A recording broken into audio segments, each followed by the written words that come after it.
jefe de gabinete, Guillermo Francos, confirmó que existe una crisis política en el país y reconoció los cruces que hubo entre el presidente de la Nación, Javier Milei, y la vicepresidenta Victoria Villarroel. Vamos a hablar de este tema y de otros, por supuesto, y por eso convocamos al analista político Juan Negri. Hola Juan, buenas noches. Gracias por acompañarnos. ¿Qué tal? Buenas noches, ¿cómo están? Bien, muy bien. Juan, ¿es una crisis que tenemos política como la define el jefe de gabinete o es institucional a partir de que otra vez hay diferencias y parecen profundas entre un presidente y un vicepresidente en la Argentina? Sin dudas es una crisis política. Yo creo que no ha llegado a ser una crisis institucional en el sentido de que hemos tenido en Argentina instancias en las que los problemas entre el presidente y él o la vicepresidenta han sido muy severos y que en algunos casos han puesto en jaque la gobernabilidad. Es decir, recordemos lo que implicó para el gobierno de la Alianza la renuncia de Carlos Chacho Álvarez. Recordemos también el voto no positivo de Julio Cobos y cómo eso durante el gobierno de Cristina incluso se hablaba de que Cristina había pensado en renunciar. Y por último, la misma Cristina hackeando el gobierno de Alberto Fernández constantemente. Entonces, hemos tenido, diría yo, casos incluso más severos que los de ahora. Lo de ahora es una crisis política, sin dudas, entre dos referentes del gobierno, pero no ha llegado a hacer tambalear al gobierno. Hay quienes hablan, Juan, de la maldición de los vicepresidentes en Argentina. Les propongo que escuchemos lo que dijo el jefe de gabinete, Guillermo Francos. Habló básicamente de una crisis política. Sin duda, es una crisis no institucional, sino una crisis política dentro del gobierno. Hay un desentendimiento entre el presidente de la Nación y la vicepresidenta. En el caso particular de la actuación de la vicepresidenta en la sesión del otro día en el Senado, yo creo que, claro, algunos dicen podía haber hecho más. Ese fue el motivo por el que el presidente tuvo su reacción y después las reacciones que tuvo la vicepresidenta, ¿no? Que la verdad que son cuestiones que debieran dirimirse de una manera diferente, ¿no? Cuando Francos habla de la actuación de la vicepresidenta, prácticamente lo que está pidiendo es la sumisión, es decir, que acepte la orden que viene de la Casa Rosada. ¿Lo ves así, Juan? Sí, efectivamente, me parece que es una actitud que ha tenido el gobierno y no solamente con la vicepresidenta.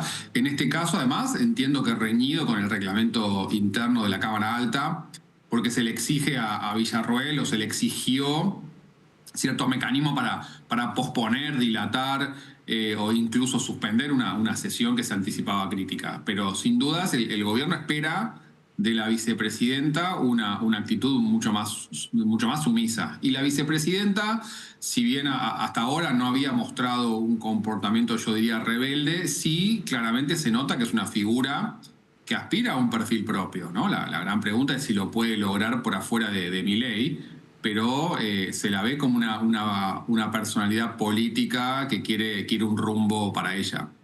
Ahora, fíjate qué curioso. Hoy, por ejemplo, en el Congreso, a última hora se conoció que Victoria Villarroel firmó las leyes que se aprobaron el jueves pasado sobre jubilaciones. Hubo un tiempo de una semana allí en el que transcurrieron, se han dicho cosas muy fuertes.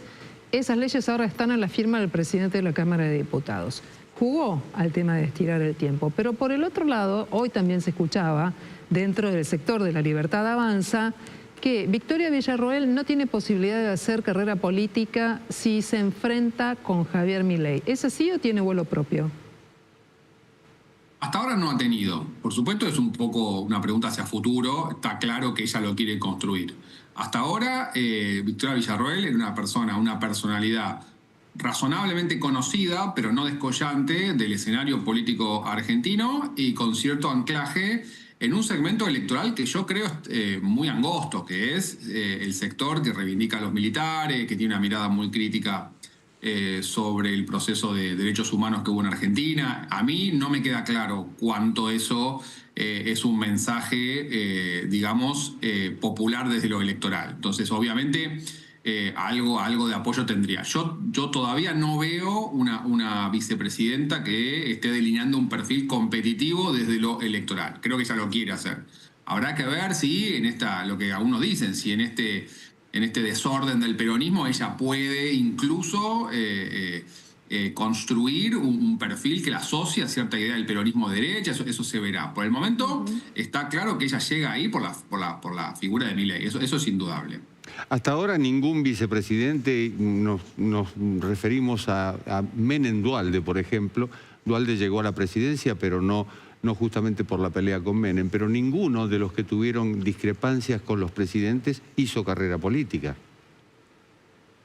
Bueno, habrá que ver carrera política a qué nos referimos. Es decir, claramente no llegaron a la vicepresidencia, pero qué sé yo, Scioli llegó a ser gobernador de la provincia de Buenos Aires, llegó a ser candidato a presidente. En el caso de Cristina se ve algo inverso, es decir, una figura política de primer orden que llega a la vicepresidencia, tal vez no es lo que estamos pensando. Sin dudas, efectivamente no hemos tenido vicepresidentes que después han un poco lo que en algún momento parece ser el modelo estadounidense, ¿no? El vicepresidente que es como el heredero de lo que fue el presidente. Lo hemos visto en Estados Unidos con Joe Biden, lo hemos visto con Bush padre, que era el vicepresidente de Reagan. Eso no ha ocurrido.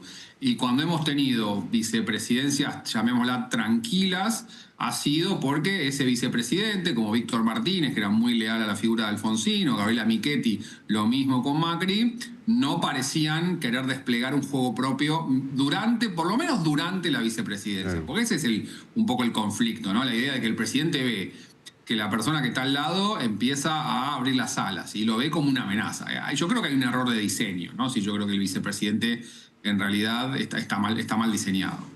Bueno, pero es como en Estados Unidos, justamente. Es el presidente de la Cámara Alta y no ocupa una función relevante dentro en el caso de Estados Unidos, de la Casa Blanca.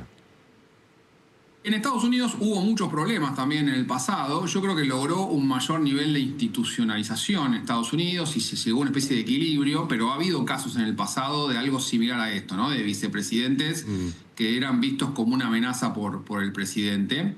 Y además en Estados Unidos lo que pasó una vez, en la época de Truman, cuando Roosevelt muere, es que Truman, que era un tipo que Roosevelt detestaba, y llega a la presidencia, no sabía nada de los asuntos nucleares. Y Estados Unidos estaba terminando la Segunda Guerra Mundial y en plena Guerra Fría. Entonces se decidió que, bueno, pero también es un poco Estados Unidos, ¿no? Se decidió que el vicepresidente no puede estar ausente de las discusiones nucleares, porque, bueno, es un tipo que evidentemente puede llegar en cualquier momento a tener que apretar el botón. Pero sí es cierto, bien en Estados Unidos, yo creo que en Estados Unidos han logrado un equilibrio un poco más estable. En Argentina todavía no hemos llegado a ese punto y se tiene muy en cuenta la cuestión electoral, es decir, bueno, quién me suma a la fórmula, pero no se presta atención a cómo funciona después el gobierno, ¿no? Bueno, no, de hecho nosotros estamos preguntándonos si el próximo viernes en el acto en el cual se va a recordar nada más ni nada menos que a las víctimas de la AMIA va a haber un cruce o no entre Javier Milei y Victoria Villarroel, ¿no? Hasta una cuestión protocolar, una cuestión tan delicada como esa. Sí, hay un poco de morbo, de ver cómo se llevan, si se cruzan, si se saludan, etcétera.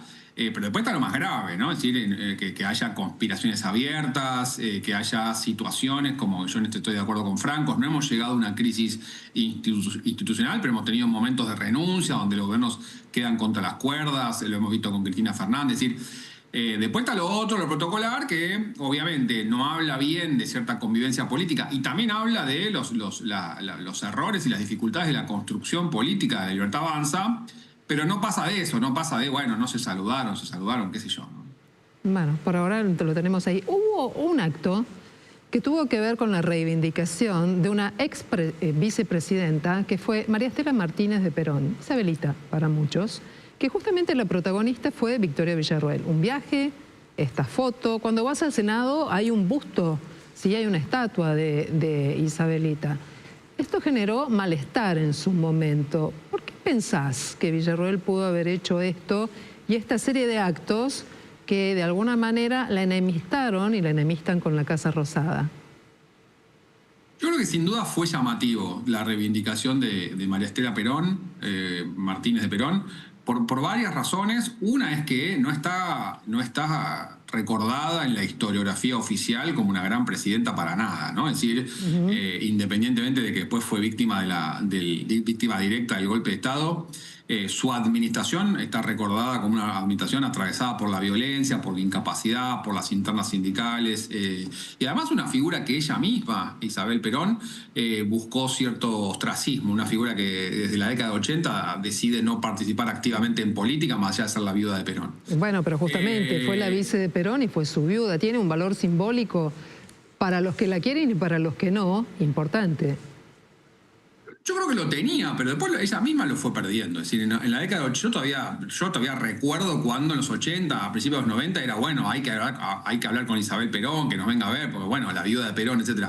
Pero después lo fue perdiendo. En el kirchnerismo nunca hubo una mirada para nada positiva de la figura de la expresidenta. Y después creo que también, yo creo que hay en el caso de Villarroel cierta afinidad política, es decir, hay un mensaje también político hacia todo lo que es el legado de los derechos humanos, porque bueno, Isabel Perón también está recordada como la que firmó el famoso decreto infame sobre la represión de los militares, entonces algunos sectores la asocian con eso, y tal vez indirectamente estaba hablando de una persona como ella, mujer, vicepresidenta, que eventualmente llegó a la presidencia, ¿no? Tal vez algunos leyeron ahí un mensaje de, bueno, digo, yo... tal vez quiero ese camino, ¿no? Pero bueno, para mí es hilar muy fino ese mensaje, porque no creo que estén pensando que ella está diciendo, bueno, hay que eliminar al presidente, pero sin dudas es una reivindicación que trajo estela, ¿no? Trajo cola. Hay una característica del gobierno de Milei, es que cuando anula o prescinde de alguien, caso Mondino, la primera canciller, nunca se entiende por qué. Y tampoco hay muchas explicaciones al respecto. Tampoco... si vamos al caso, más allá de las actitudes que ha tenido, tampoco se entiende este distanciamiento de Villarroel, es decir, el negarle el saludo en la catedral, por ejemplo, que creo que ahí comenzó en mayo, comenzó a notarse cada vez más ese distanciamiento. Es el modus operandi del gobierno. En primer lugar, algo de lo que hablábamos hace un ratito nomás, que es sumisión, ¿no? El gobierno busca lealtad absoluta, Y después yo creo que hay un segundo elemento muy importante a tener en cuenta, que es el modo de construcción política de Libertad Avanza, un partido nuevo que se hace a último momento, con retazos, con gente que se va subiendo al barco, y después Milei se va dando cuenta de que tal vez este tiene demasiado vuelo propio, aquel me desautorizó o desconfío de esto. Y pasó con Kikuchi, pasó con Mondino, evidentemente está pasando con Villarroel, y hay una larga lista de funcionarios, el cordobés, que ahora no recuerdo el nombre, que estaba al principio en la ANSES, es decir, Giordano. Una larga lista de funcionarios... ¿Cómo, perdón? Sí. Giordano, el exdiputado nacional, exministro de Economía de Córdoba. Exacto, digo, varios funcionarios que van abandonando el barco o los van echando. Yo creo que ahí es eso, es una vocación de control, una desconfianza muy marcada en la figura del presidente hacia sus asesores, es decir, quiere lealtad absoluta, y eso, y también ir dándose cuenta de que, bueno, todos los que se sumaron al principio tal vez no me suman tanto, y una búsqueda de pureza, ¿no? Recordemos que hay una línea dentro del gobierno, que es esta línea de los puros, que casi que buscan no negociar con nada, ir para adelante, ¿no? Que encarnada en la Secretaría General de la Presidencia. Ahora, Juan, apelo a tu poder de conceptualización y síntesis. ¿Será por eso el tema de los puros que la constitución de alianza ya está hecha, pero la definición de las listas que se tienen que conocer para la provincia de Buenos Aires el próximo sábado? Se vence el plazo. Parece que hay rispideces y tironeos, ¿no? Por un lado de la Libertad de Avanza y el PRO, y también por la otra alianza, la del peronismo. ¿Qué novedades tenés? ¿Qué estás mirando? Y esta cosa, ¿no? De que están juntos pero no tanto.